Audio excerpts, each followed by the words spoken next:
The quiet of Graceland was shattered by a frantic phone call. Security Chief Dick Grob's heart raced as he sprinted through the mansion's dark corridors. Elvis Presley, the king of rock and roll, had been found unconscious on the bathroom floor. Time was running out, and Grob knew he had to act fast. When Grob reached the bathroom, the scene was chaotic. Elvis lay on the thick carpet, his body limp and lifeless. Grob's mind raced with questions. How long had Elvis been there? Why hadn't anyone noticed sooner? Who was the last person to see him alive? Grob's thoughts were interrupted by the arrival of an ambulance. The paramedics quickly took over, but Grob couldn't shake the feeling that something was off. He decided to investigate further, starting with the people closest to Elvis. Meanwhile, outside the mansion, a group of reporters had gathered, hoping to catch a glimpse of what was happening inside. Grob confronted them, ordering them to leave. He knew the press would only make things worse, and he was determined to protect Elvis's privacy. As Grob headed back to Graceland, he couldn't help but think about the maids and Elvis's stepbrothers, David and Ricky Stanley. They were supposed to be on duty, but Grob had already heard that David had left in a hurry after the ambulance arrived. Something didn't add up, and Grob was determined to find out what. At the same time, Vernon Presley, Elvis's father, was trying to control his anger.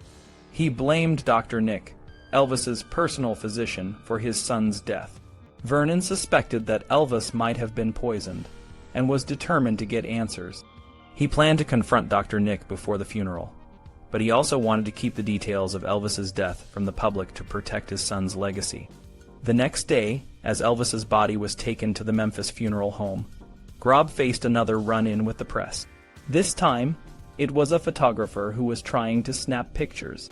Grob convinced the police commander to double the guard detail and ban journalists from the funeral home. He was convinced that the situation was now under control, but the real story was just beginning to unfold. Dr. Nick, feeling the heat, tried to cover his tracks. He signed and attempted to file a death certificate, listing a series of medical conditions as the cause of Elvis's death. However, the certificate was intercepted and rejected by the Tennessee Department of Public Health. The real cause of death was still unknown, and the investigation was far from over. Vernon's anger only grew.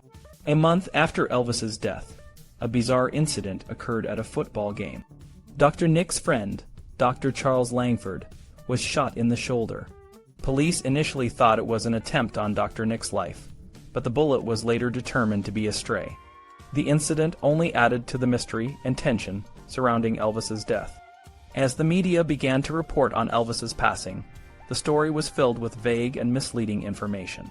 The Memphis newspapers, including the Commercial Appeal, were more interested in covering the mass mourning outside Graceland than in uncovering the truth.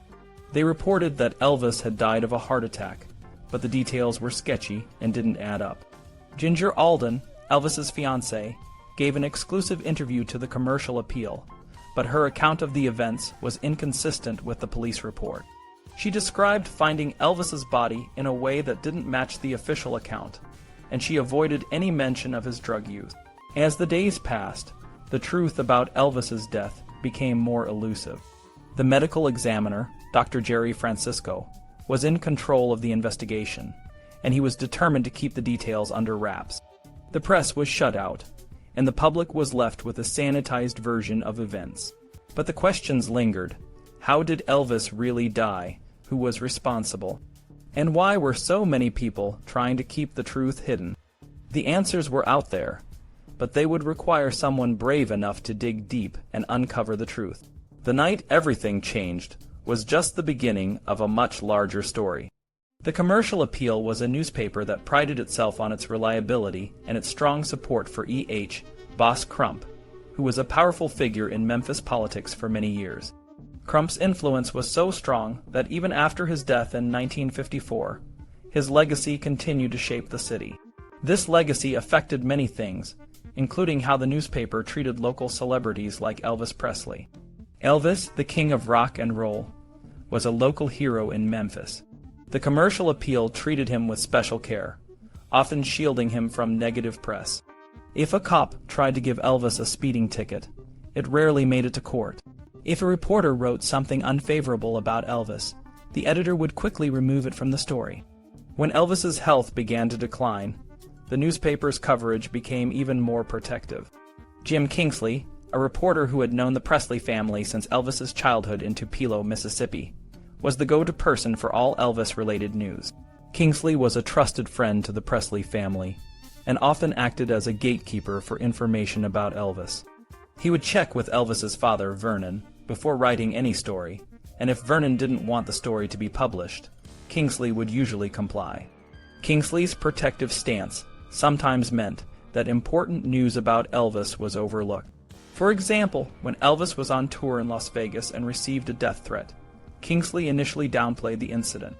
The night editor, however, recognized the significance and pushed for more details, resulting in an unbylined story about increased security at the Hilton. This story spread quickly, appearing on the front page of Las Vegas newspapers. As Elvis's health issues became more serious, Kingsley continued to shield him from scrutiny. When managing editor William Sorrells and other editors pressed Kingsley for information about Elvis's frequent hospitalizations, Kingsley dodged the questions, leaving the impression that Elvis's problems were minor. Sorrells later admitted that it was clear from pictures of Elvis's last concert that he was very ill, but the newspaper continued to give him a free ride.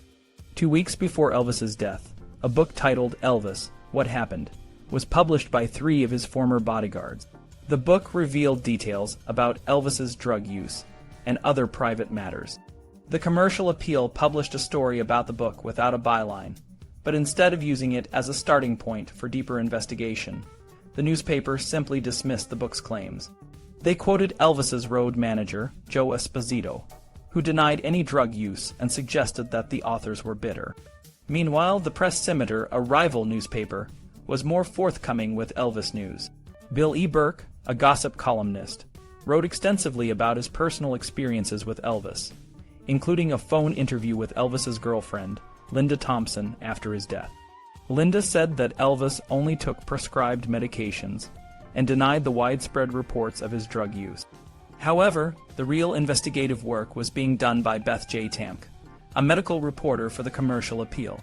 Tamke was curious and determined to uncover the truth about Elvis's health. On the night of Elvis's death, she was covering a mundane hospital authority meeting when she learned about the situation at Baptist Hospital.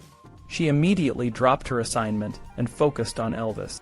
Tamke discovered discrepancies in the medical records of Elvis's previous hospitalizations. She reported that the diagnoses given at the time of his hospitalizations did not match the information released after his death. This raised questions about the accuracy of the information being provided to the public. Dr. Harold Sexton, a pathologist at Baptist Hospital, prepared a urine sample for a drug screen. Because Baptist Hospital lacked a toxicology lab, Sexton sent the sample to the Duckworth Laboratory at Methodist Hospital. The results showed the presence of several depressants, but no amphetamines or cocaine. Notably, the lab found no trace of morphine or codeine. However, when the University of Tennessee's toxicology lab, headed by Dr. Jerry Francisco, released its report, it contradicted the Duckworth lab's findings. The UT report identified different drugs in Elvis's system, but it also failed to find ethchlorovinol, a sedative that the Duckworth lab had detected.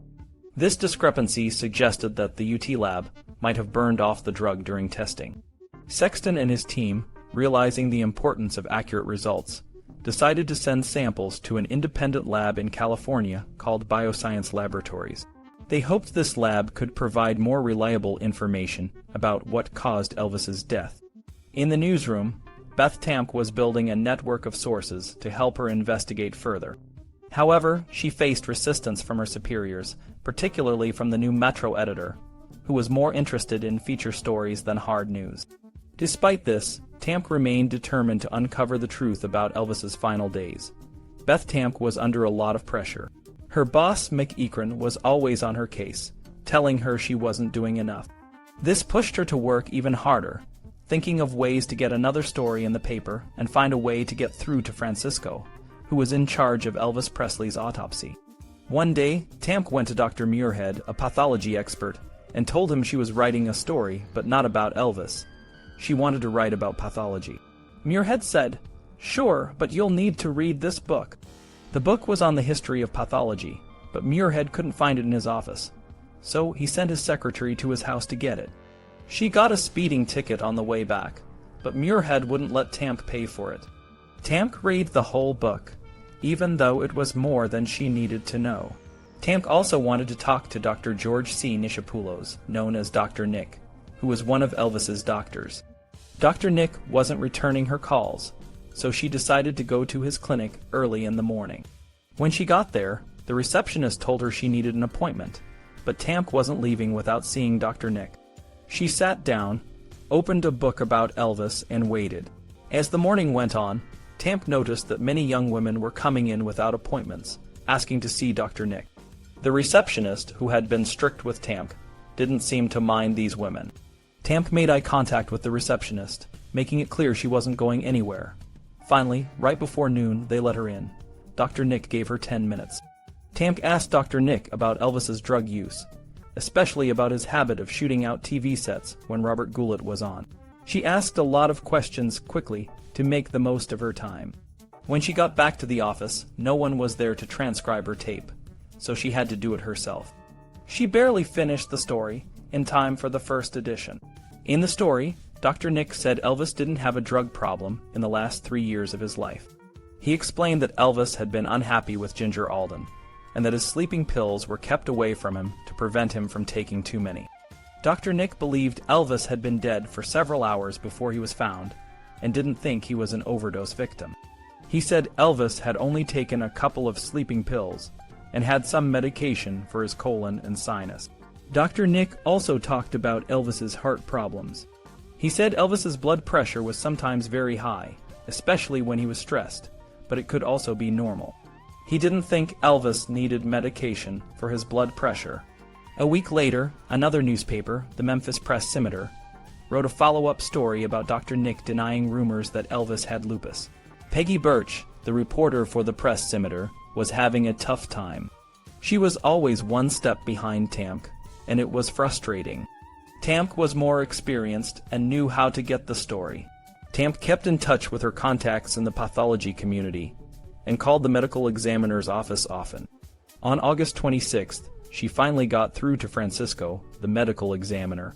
Francisco said the cause of death was likely a heart attack because Elvis's heart was enlarged. His liver had fatty globules, and his arteries were narrowed. He also mentioned Elvis's blood pressure swings, which he had learned from Dr. Nick or Tamke's story. However, Francisco was not entirely honest. He said Elvis's stomach didn't have any identifiable contents, and that his colon looked normal. But Tamke later found out that Elvis's colon was actually very full, and the hospital pathologists had seen it during the autopsy. At the end of her story, Tamke mentioned that the autopsy report would be private unless the case became a medical examiner's matter, or the Presley family decided to release it. Meanwhile, Harold Sexton, who was working with the toxicology lab, was in touch with Dr. Norman Weissman, a respected toxicologist. Weissman was shocked by the test, results from a case he thought was about someone named Ethel Moore. The test showed 10 types of drugs in significant concentrations. When Sexton revealed it was actually about Elvis, the lab decided to do a thorough investigation. Bioscience Laboratory was known for its advanced technology, the gas chromatography mass spectrometer GCMS, which could detect and analyze drugs in the body. Francisco's lab at the University of Tennessee didn't have this technology. Weissman called Robert Cravey, a well-known toxicologist in Orange County, to get a second opinion. Cravey and his assistant, Dwight Reed, ran the tests and got the same results as Bioscience. Cravey was surprised by the number of drugs and their concentrations, but was also puzzled by the lack of stomach contents, which he thought were important. Cravey concluded that the combination of the drugs was likely the cause of Elvis's death. He thought the drugs could have put Elvis into a coma, and ultimately led to his death. Sexton visited Bioscience to see their testing procedures, and then returned to Memphis. He and his colleagues at Baptist Hospital were convinced that Elvis had died from a drug overdose. It was October 17, 1977, 2 months after Elvis's death. The day after the meeting at Graceland, Beth Tamke, a reporter for the Commercial Appeal, was piecing together the story of Elvis Presley's death. She had spent the past 2 months building sources and digging into the details. The autopsy report was a bombshell, revealing that Elvis had multiple drugs in his system when he died. Tamke's story, which hit the Associated Press and United Press International wires, suggested that the combination of these drugs, even though they were within prescribed levels, could have triggered a fatal interaction with his enlarged heart, which weighed 520 grams.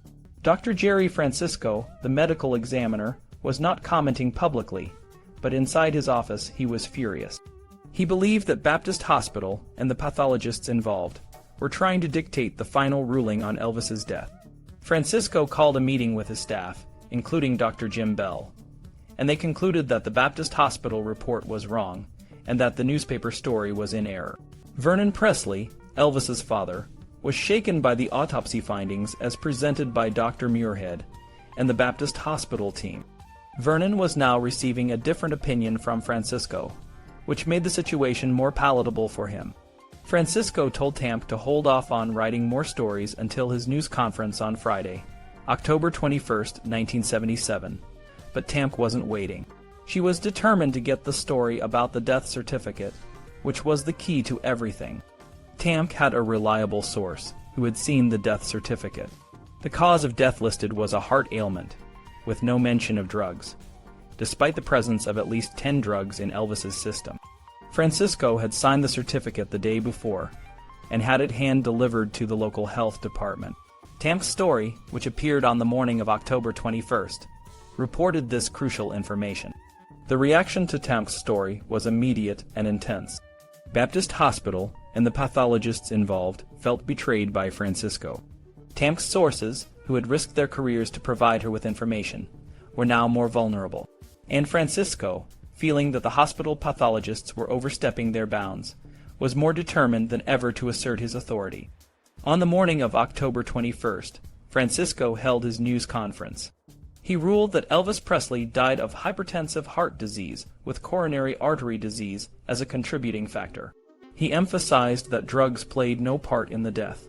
Francisco's press release stated that his entire staff, including 2 other forensic pathologists and a toxicologist, supported his conclusions.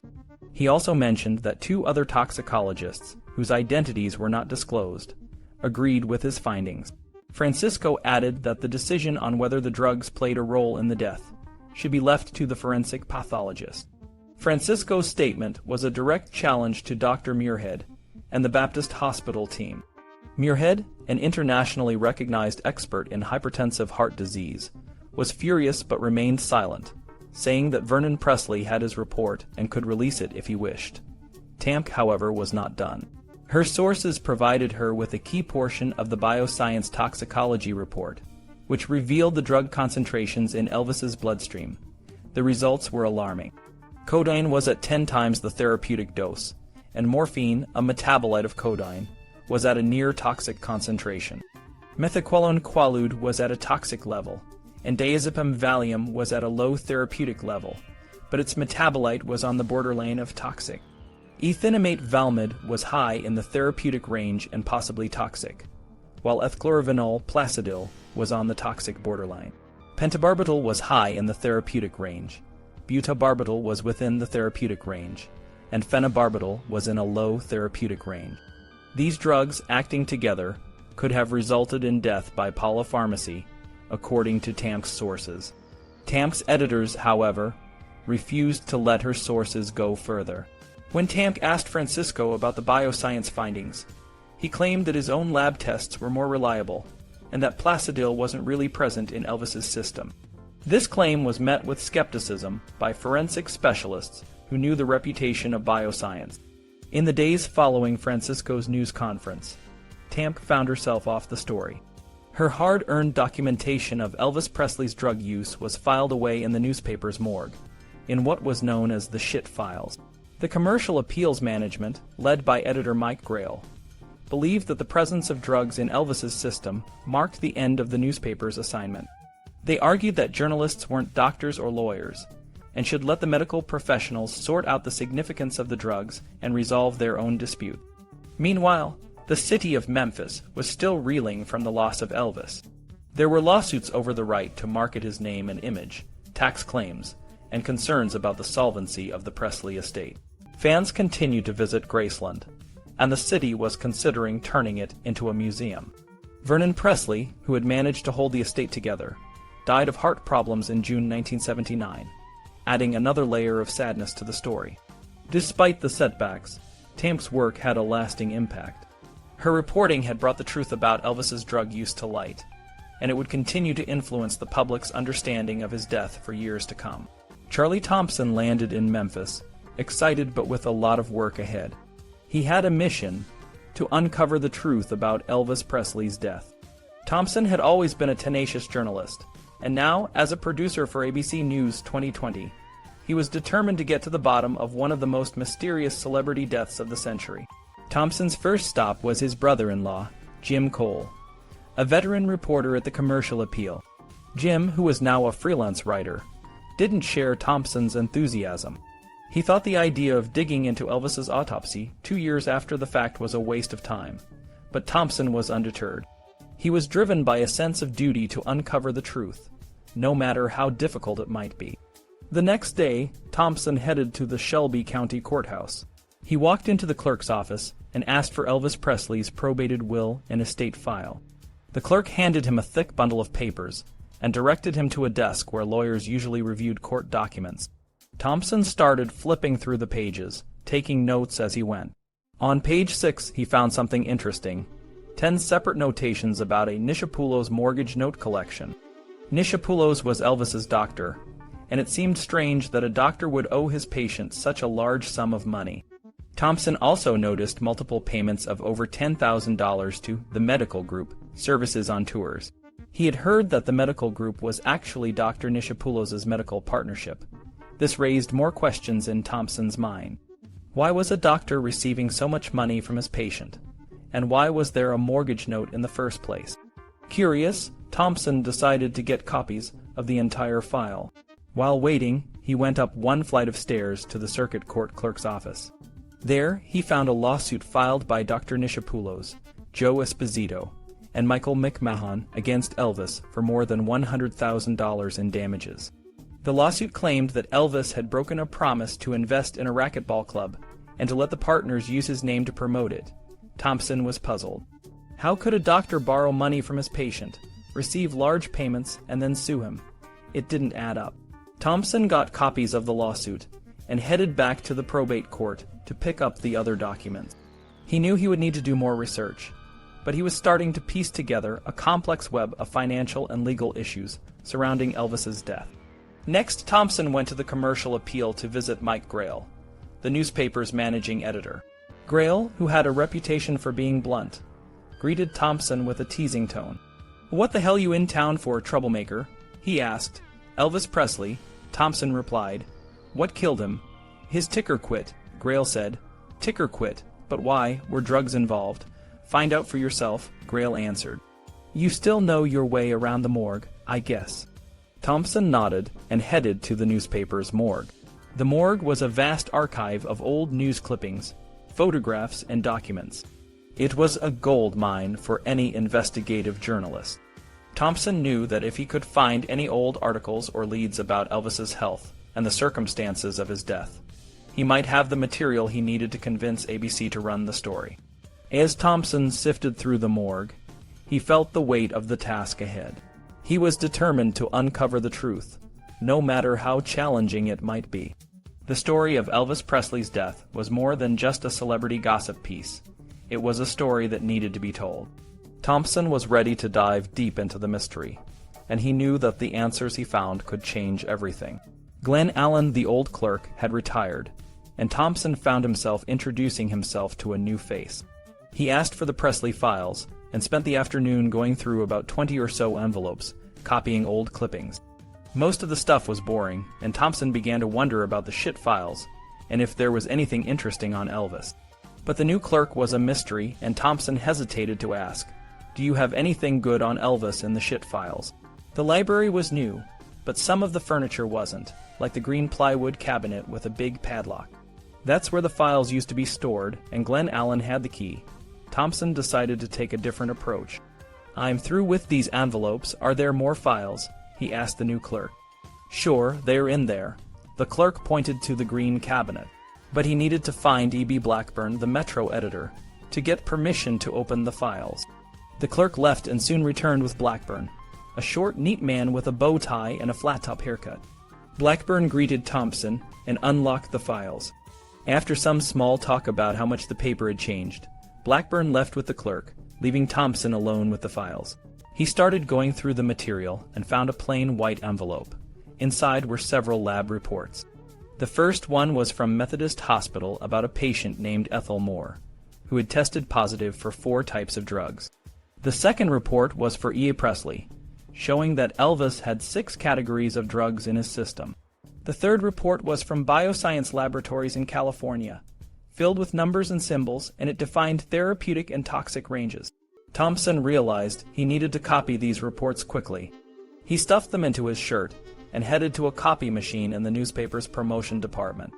The woman there remembered him and let him copy the pages. He put the reports back and thanked the clerk before leaving. On his way out, Thompson stopped by Beth Tamke's desk. He asked why the newspaper hadn't fully used the reports. Tamke was surprised. She said he shouldn't have been able to see them.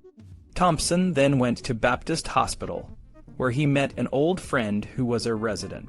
They huddled in the trunk of Thompson's car, and Thompson showed the lab reports. His friend was silent for a while, then said, "The guy died of drugs." When Thompson mentioned it was Elvis Presley, his friend was even more shocked. With this new information, Thompson drove to Jim Cole's house. He burst in, excited, and explained what he had: secret documents and a hint that the official story about Elvis might be wrong. Thompson needed help, and ABC was willing to pay. Cole agreed to start immediately. They sat down and started making lists of names, phone numbers, and information they needed. Around 5, the phone rang. It was E.B. Blackburn, who demanded that Thompson destroy the copies of the toxicology reports. Thompson refused, saying he needed to check if they were real. Blackburn insisted, saying Elvis didn't die of drugs and that the story would bring irresponsible people to town. Thompson was speechless for a moment, but then said, "I'm going to follow this story wherever it takes me." They hung up, and Thompson and Cole laughed about being called irresponsible people.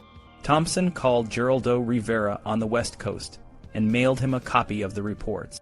The next morning, he and Cole went to the University of Tennessee Medical School library to learn about forensic toxicology.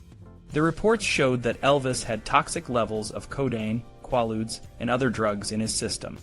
Codeine, a painkiller, was 10 times the recommended level in his blood and much higher in his kidneys and liver. Quaaludes, a sedative, were also at toxic levels. Valium and other sedatives were at dangerous levels. All these drugs together could cause severe problems, including death. Thompson and Cole researched and found that combining these drugs was incredibly dangerous. They wondered how a doctor could prescribe such a mix, and how a medical examiner could ignore this evidence. Jerry Francisco, the medical examiner, had a history of cutting corners. For example, in the case of Dr. Martin Luther King Jr., Francisco didn't fully dissect the wound, leaving questions unanswered. Francisco claimed he did this to respect the King family, but it raised doubts about his methods. Thompson and Cole were determined to uncover the truth about Elvis's death, no matter where it led them. Earlier in his career, Francisco played a key role in a high-profile case involving Louis Montesi, a grocery store executive in Memphis with a history of alcoholism and violent behavior. Montesi was accused of killing his wife. Francisco, the medical examiner, found that the wife died from a gunshot wound, but what really caught the attention of the jury was the human skin residue found under her fingernails, which matched scratches on Montesi's neck. This evidence seemed to point directly to Montesi as the killer. However, the case wasn't as straightforward as it seemed. Detectives made some critical mistakes, like not collecting fingerprints or finding the murder weapon. This left the skin sample as the main piece of evidence. But when the case went to trial, things didn't go as planned. Dr. Milton Halpern, a well-known medical examiner from New York City, said Francisco's sample was just gunk. Another expert, Dr. Robert Hausman from San Antonio, suggested it could have been dandruff or even leftover fried chicken from the Montesi family's dinner. Because of these doubts, the charges against Montesi were dropped. Francisco had a unique way of doing autopsies. Instead of getting his hands dirty, he would use a form he created years ago. This form had a chart with different body parts, and Francisco would mark numbers on it. A secretary would later convert these numbers into detailed descriptions. This method allowed Francisco to finish an autopsy report in just a few minutes, while other pathologists took much longer. On the witness stand, Francisco was known for his confidence. He often wore gold-rimmed glasses and kept his knees together, holding an autopsy folder in his lap. He rarely admitted that he didn't perform the autopsy himself, which made him a favorite witness for prosecutors.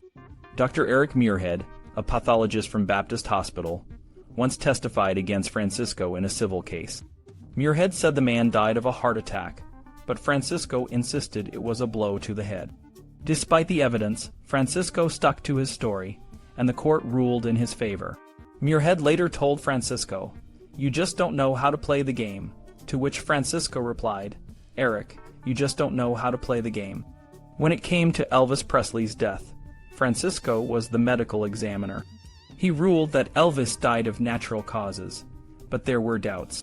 A reporter named Thompson and a producer named Cole decided to investigate.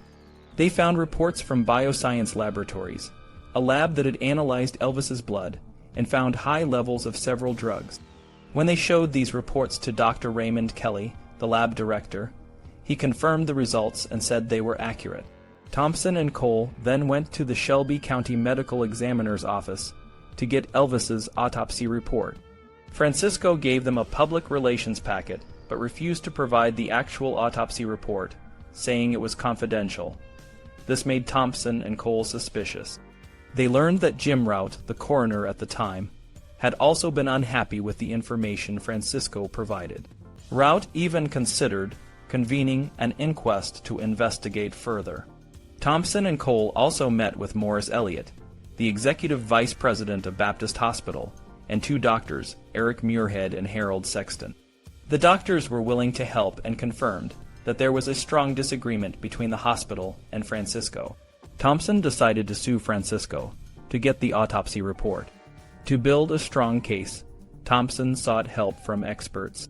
He sent the toxicology reports to Dr. Matthew Ellenhorn, a pharmacologist in Beverly Hills. Ellenhorn reviewed the reports and concluded that Elvis died from an overdose of codeine and methaqualone, commonly known as Quaaludes. He explained that the combination of multiple drugs, including barbiturates, had caused respiratory depression, leading to Elvis's death. Ellenhorn also suggested that Elvis was likely addicted to these drugs, which he might have been using to manage a high-stress lifestyle. Thompson and Cole then decided to consult another expert, Dr. Cyril Wecht, a well-respected forensic pathologist from Pittsburgh. Wecht agreed that Elvis died from a combined drug effect, where the multiple drugs he took depressed his central nervous system, leading to the failure of his heart and lungs. These findings added weight to the argument that Elvis's death was not natural, as Francisco had ruled. Thompson and Cole were determined to uncover the truth and bring the evidence to light. The mystery of Elvis Presley's death continued to unravel, and the involvement of multiple drugs became a central focus. Dr. Cyril Wecht, a well-known pathologist, had his own theories about what happened that fateful day in August 1977. He believed that the combination of drugs, particularly codeine and several sedatives, played a significant role in Elvis's demise. Wecht explained that codeine, a pain reliever, was the primary culprit. It has a depressant effect on the central nervous system, which can slow down vital functions like breathing and heart rate. When combined with other sedatives like Valium, Valmid, Placidil, phenobarbital, and butabarbital, the effects can be devastating. These drugs all have similar properties, and when taken together, they can create a dangerous synergy, where the combined effect is much more potent than the sum of their individual effects. Wecht pointed out that the levels of these drugs in Elvis's system were concerning. The codeine level alone was near fatal, and the presence of multiple sedatives made the situation even more dangerous. He believed that the cumulative effect of these drugs was what ultimately led to Elvis's death. Wecht also criticized the medical care Elvis received, suggesting that the doctors who prescribed these drugs were either negligent or not diligent enough in monitoring what other medications Elvis was taking. Wecht even went so far as to suggest that the case could be grounds for a medical malpractice lawsuit. He argued that if one doctor prescribed all these drugs, it was a clear case of poor and potentially dangerous medical care. If multiple doctors were involved, they should have been more careful to avoid prescribing drugs with similar effects. The official cause of death, as declared by Dr. Jerry Francisco, was cardiac arrhythmia.